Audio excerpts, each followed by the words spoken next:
Okay, Gaurav. So let us start your snap interview for heat transfer now. Yes, sir. Okay. Okay. Let us suppose if you have two rods, okay, which are vertically placed one over the another. So tell me, uh, how much heat is required to join these two rods? Centre पे join करना या है एक and पे। हाँ, simple दो vertical road है आपके पास यहाँ पर जो वर्टिकली एक के ऊपर एक प्लेस है। इस केस में सेंटर में अगर आपको वेल्डिंग करनी है या फिर आपको ज्वाइनिंग करनी है तो कितने अमाउंट ऑफ हीट की रिक्वायरमेंट पड़ेगी, कैसे कैलकुलेट करोगे? सर इसमें अगर इसको एक फिन की तरह अगर मान ले तो जहाँ पे सेंटर में वेल्डिंग करेंगे वो एक एडियाबैटिक वॉल की तरह हो जाएगा। तो एक हम्म, फिन वाला जो केस है वन एंड इंसुलेटेड वाला, तो उसका फॉर्मूला यूज करके हम 2 से मल्टीप्लाई कर देंगे।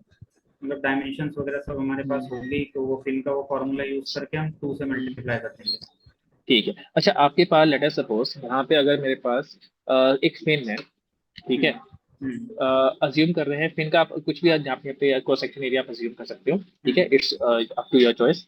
हम्म। अब इस केस में अगर आपके पास यहाँ पे जैसे मान लो उस पेन की जो लेंथ है वो 12 के इक्वल है, ठीक है तो सर। अगर आप यहाँ पे उसी को मॉडिफाई अगर करते हो, ठीक है, तो इस केस में अब आपके पास मैं दो मॉडिफिकेशन कर रहा हूँ, आप मुझे बता कौन सी मॉडिफिकेशन ज्यादा बेटर होगी। ठीक है। तो क्रॉस सेक्शन जैसे मान लो आप यहाँ पे आपके पास है 2 इंटू लेटर से 4 सेंटीमीटर इंटू 1 सेंटीमीटर, ठीक है। ये आपके पास क्रॉस सेक्शन का साइज है और लेंथ दे रखी है 50 सेंटीमीटर। ठीक है।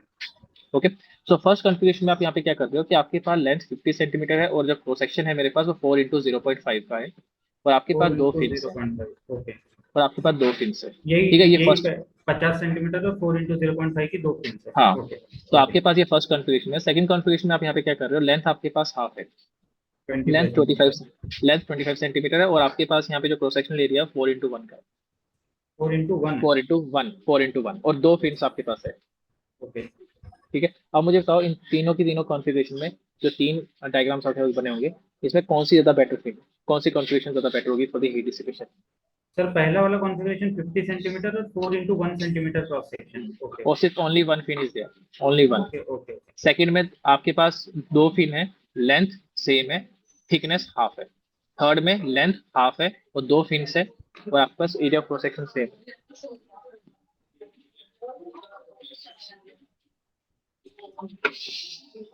इन तीनों में बेटर कौन सा होगा वो बताना। हाँ, आपके पास कौन सा ज्यादा बेटर आपका सुटेबल चॉइस यहाँ पे रहेगी?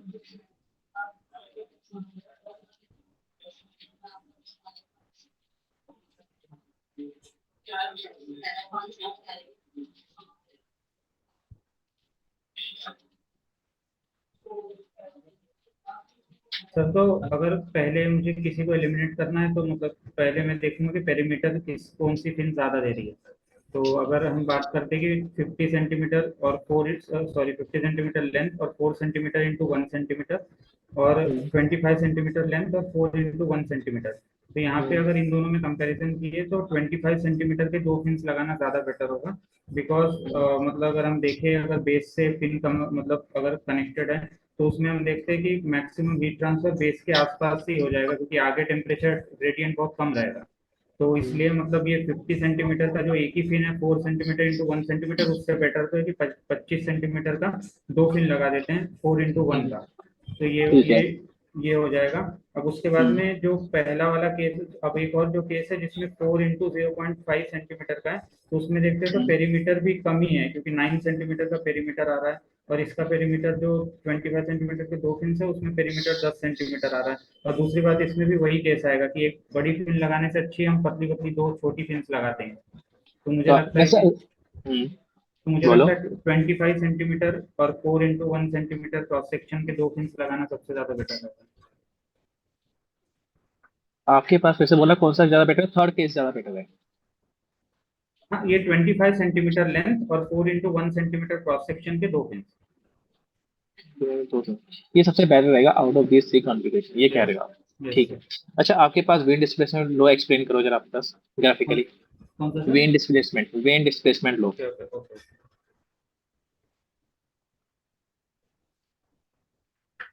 ग्राफ बनाना है कि एक्सप्लेन करना है?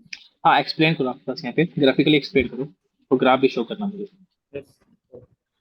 सर इसमें विंड डिस्प्लेसमेंट लॉ में ऐसा होता है कि जो मैक्सिमम ईबी जो होता है, मैक्सिमम एमिसिव पावर जो होता है, वो उस वो मतलब अगर टेम्परेचर अगर हम बढ़ाते हैं तो जो वो मैक्सिमम एमिसिव पावर का जो पॉइंट होता है और उसके करस्पॉन्डिंग जो लैम्बडा है वो लेफ्ट साइड शिफ्ट होता है ग्राफ। मतलब मैक्सिमम मतलब वो लैम्बडा का वैल्यू जिसमें एमिसिव पावर मैक्सिमम हो। तो अगर टेम्परेचर हम बढ़ाते जाएंगे तो वो जो पीक पीक है जहाँ पे जिस लैम्बडा पे मैक्सिमम एमिसिव पावर मिलेगा और लेफ्ट साइड शिफ्ट होते जाएगा। अच्छा, तो ग्राफिकली लैम्बडा आपका एम। सब शो करना।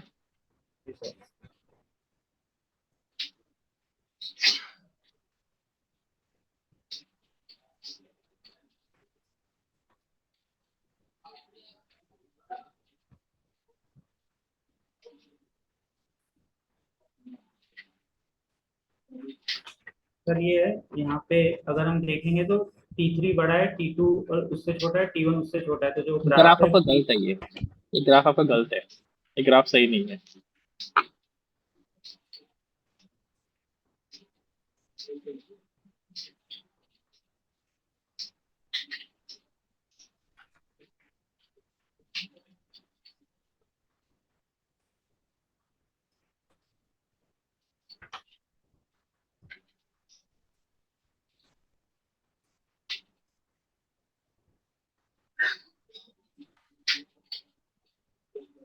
सर एक्सप्लेनेशन जो मैंने बताया वो तो करेक्ट है ना?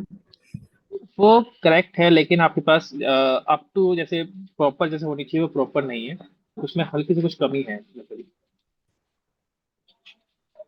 ग्राफ आपने प्रॉपरली एक्सप्लेन वो नहीं करा है, ड्रॉ नहीं करा हुआ है। आपका ग्राफ काफी ज्यादा मिस वो इंफॉर्मेशन प्रोवाइड कर रहा है।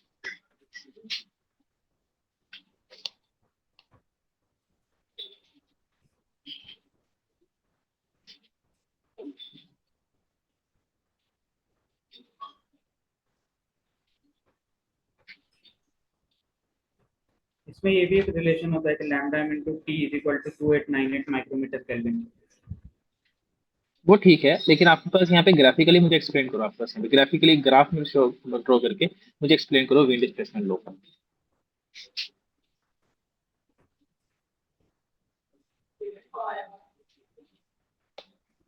और अभी मुझे तो ये इतना ही याद आ रहा है, मतलब ये वाला ग्राफ नीचे वाला, अच्छा ठीक है। यहाँ पे अच्छा, टी इस थ्री केस में कितना लैम्डा है, एम टू क्या रिप्रेजेंट कर रहा थ्री। है, जो आपने लिखा है हाँ लैम्डा हाँ। एम इंटू टी, वो क्या रिप्रेजेंट कर रहा है? सर लैम्बडा मतलब वो वेवलेंथ जिस पर एमिसिव पावर मैक्सिमम है। अच्छा वे अच्छा, आपके पास यहाँ पे टोटल एमएससी पावर और मोनोक्रोमेटिक एमएससी पावर में डिफरेंस क्या है? सर मोनोक्रोमेटिक एमिसिव पावर जो है वो वेवलेंथ के करस्पॉन्डिंग पे रहेगा, मतलब पर्टिकुलर वेवलेंथ पे हम बात करेंगे। और हम्म, टोटल एमिसिव पावर हम्म, मतलब वो इरेस्पेक्टिव ऑफ मतलब ओरिएंटेशन और इरेस्पेक्टिव ऑफ वेवलेंथ रहेगा। हम्म। ठीक है, अगर मैं इन दोनों पावर्स को निकालना चाहता हूँ, कौन सा लो आप यहाँ पे यूज करोगे? टोटल एमिसिव पावर के लिए हेलो गौरव, एम ऑडिबल?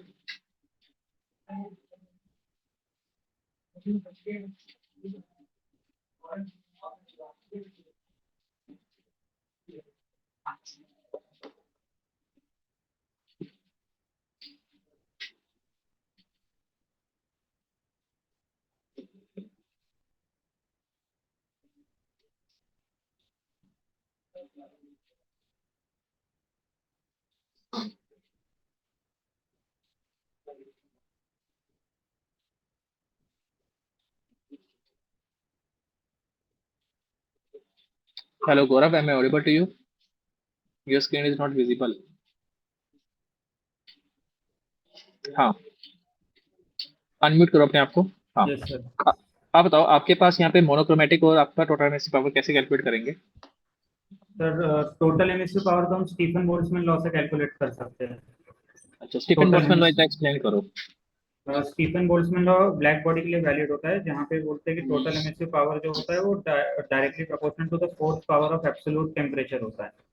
ठीक है, and what about the Planck's law? Planck's law I guess बात करता है मतलब मोनोक्रोमेटिक एमिसिव पावर का, जो डायरेक्टली प्रोपोर्शनल होता है fifth power of absolute temperature पे। ओके, ठीक है। अच्छा, आपके पास ब्लैक बॉडी को ब्लैक क्यों बोलते हैं?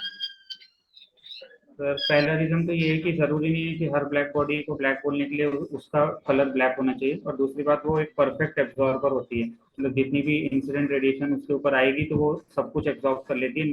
जो मतलब टाउ और रिफ्लेक्शन है वो ऑलमोस्ट जीरो रहता है, तो इसलिए उसको मतलब परफेक्ट एब्जॉर्बर परफेक्ट एमिटर बोलते हैं। एमिसिविटी उसकी 1 होती है। ठीक है।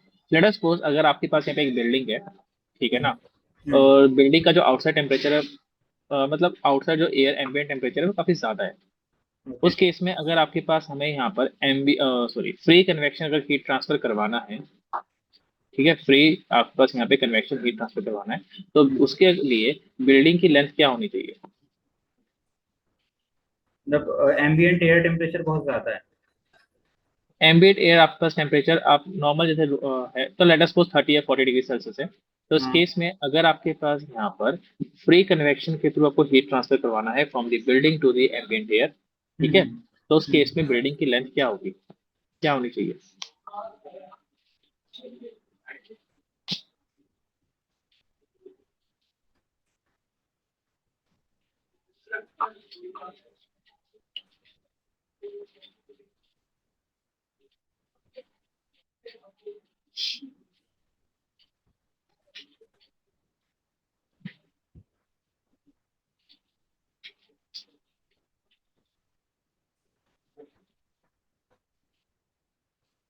सर तो अगर मतलब एक अप्रोक्सीमेटेड मतलब वैल्यू अगर चाहिए होगा तो हम मतलब ग्राशॉफ नंबर यूज कर सकते हैं।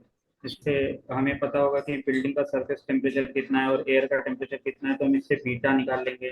फिर जी का वैल्यू तो पता ही है, फिर हमारे पास में काइनेमेटिक विस्कोसिटी होगा, और टीएस और टी इन्फिनिटी भी, और ग्राशॉफ नंबर का एक वैल्यू होगा कि जहाँ पे मतलब हमें मतलब फ्री कन्वेक्शन मतलब मिल जाए, तो वो वैल्यू यूज करके हम एलसी निकाल के बिल्डिंग का लेंथ को हम अप्रोक्सीमेट कर सकते हैं। लेकिन वो अच्छा। ग्राशॉफ अच्छा, नंबर का आपके वैल्यू तो। पास यहाँ पे फ्री कन्वेक्शन में लैमिनार और टर्बुलेंट फ्लो होगा, ये कैसे डिसाइड करते हैं, कैसे सर वो करोगे डिसाइड? रेली नंबर को कंपेयर करते हैं। अगर रेली नंबर जो होता है Grashof number into Prandtl number, वो अगर 10 to the power 9 से ऊपर है तो फिर टर्बुलेंट होता है फ्लो, और 10 to the power 9 से नीचे है तो फिर लैमिनार होता है फ्लो। ओके। अच्छा, आपके पास कैरेक्टरिस्टिक लेंथ कैसे डिफाइन करते हैं different different dimensions number? Sorry. Characteristic length की डेफिनेशन क्या होगी? किस नंबर के लिए? आप जैसे नस्ल नंबर के लिए मैं डिफाइन करूँ तो? हाँ। तो सर नस्ल नंबर के लिए जैसे अगर हम देखते हैं तो वो जो होता है नस्ल नंबर के लिए हम बात करते हैं, तो अगर सर्कुलर पाइप है तो 4 into cross sectional area bye wetted perimeter. अच्छा, और आपके पास यहाँ पे अगर एक हॉरिजॉन्टल प्लेट है फिर? हॉरिजॉन्टल अगर प्लेट है तो फिर नसल नंबर के लिए length of the plate. Length of the plate.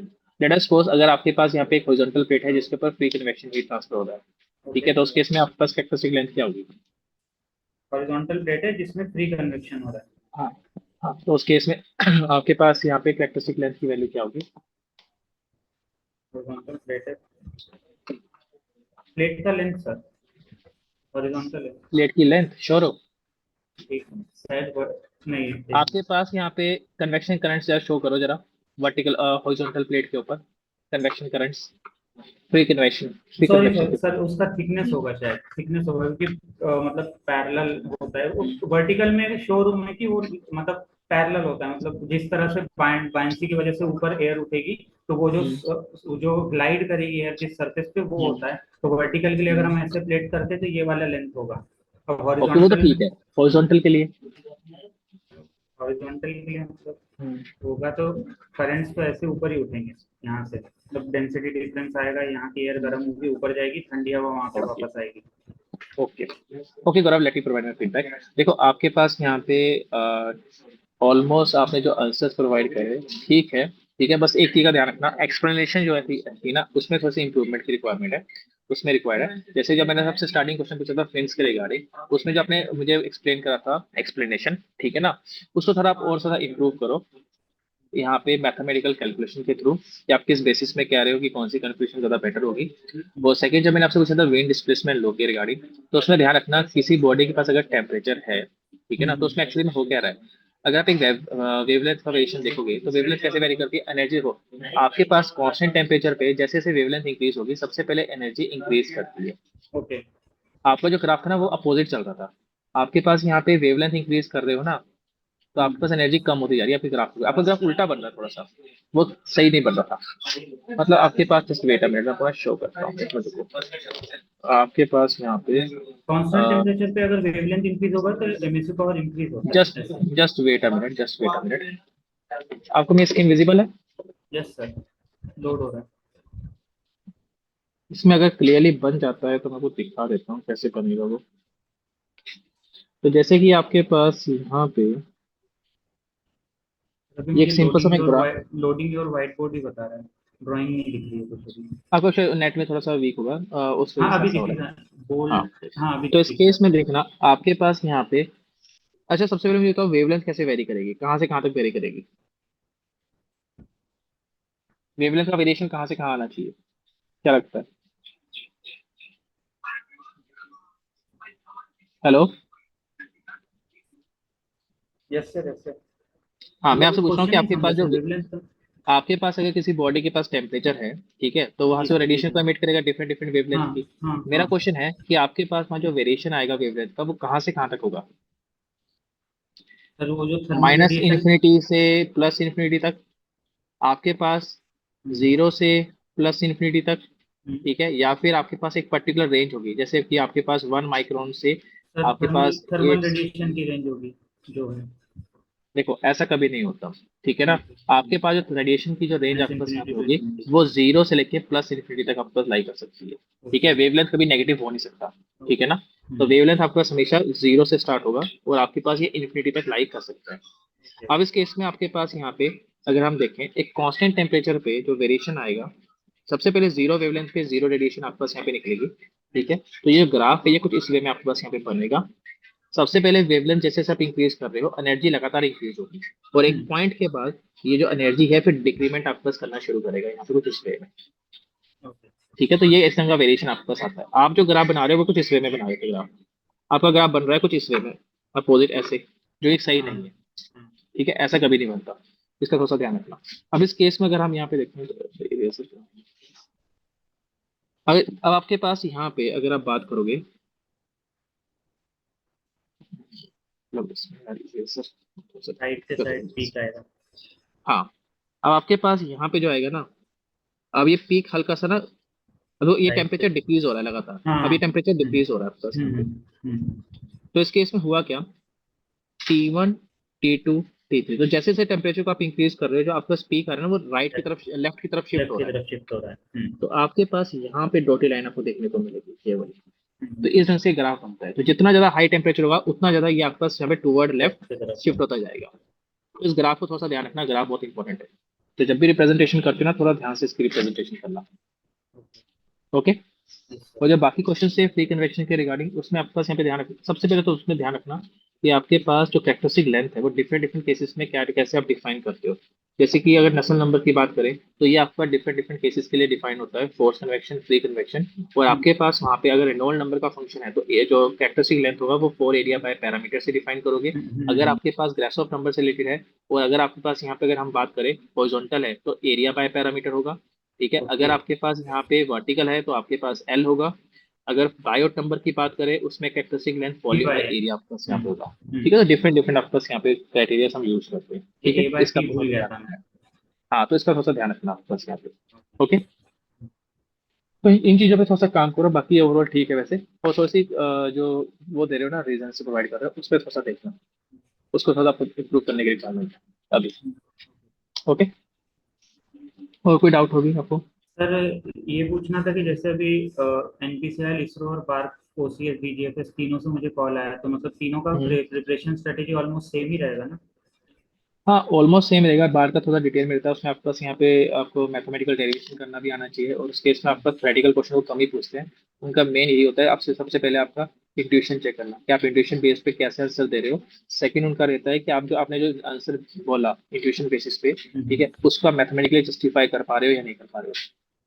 ठीक है ना। जैसे आपका फिन्स वाला ही केस लो, मान लो फिन वाला मैंने क्वेश्चन पूछा तो आपको प्रॉपर जैसे आपने बता दिया कि सर केस नंबर थर्ड, चलो ओके सर सबसे बेटर है, तो मुझे प्रूफ करके दिखाओ केस नंबर थर्ड कैसे ओके। बेटर है। ओके। ठीक है, तो वहाँ पर मैथमेटिकल डेरिवेशन आपको करके दिखाओ, या आपके पास यहाँ पे डिफरेंशिएशन, अगर वो वैसे डिफरेंशियल इक्वेशन की तरफ ज्यादा पूछते हैं तो थोड़ा ध्यान रखना उस चीज का।